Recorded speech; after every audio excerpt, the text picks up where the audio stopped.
during urgent emergency situations like today, the DOE should have the power to cap the premium or income.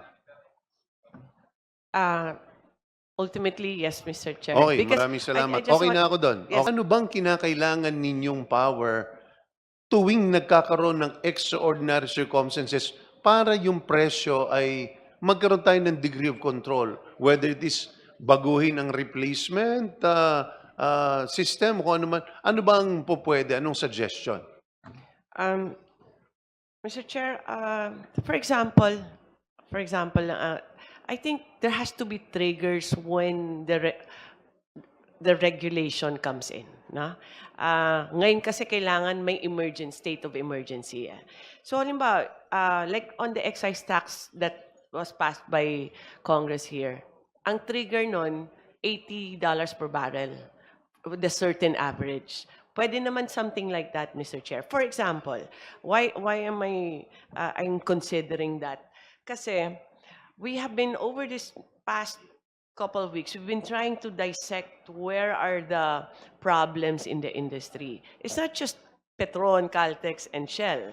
Those are companies that have their own gas stations. But we have half of the country, which serves far-flung areas in Mindanao and Visayas and in Luzon. Those are independents. Diyan po, hindi lang po may importer ka na, may trader ka, may bulk distributor, and then the gas stations. There's not enough visibility on how those yung patong-patong nakita dyan kung anong nangyayari dyan, Mr. Chair. So, if DOE can, at the very least, dictate how much they should earn in times of those difficult times, then DOE can, the public can be more protected from profiteering and any other taking advantage of the situation, Mr. Chair. I think malinaw naman, Secretary Sharon. Just like when we approved the excise tax, the power to suspend, there has to be very, very specific, detailed triggers kung kailan siya pwedeng i-exercise. Because once it is vague, it is general, it sends a very bad signal to the private sector or to even investors. And when that happens, we will have a worse situation because people will not bring out the supply. Mura nga ang presyo, pero wala namang magbebenta, mas worse yung ating problema. So ang tanong namin, on the triggers, kayang pag-usapan. Pero pag pinag-usapan, ano ba yung power na yon? So tama bang interpretation ko when you say that during urgent emergency situations like today, the DOE should have the power to cap the premium or income?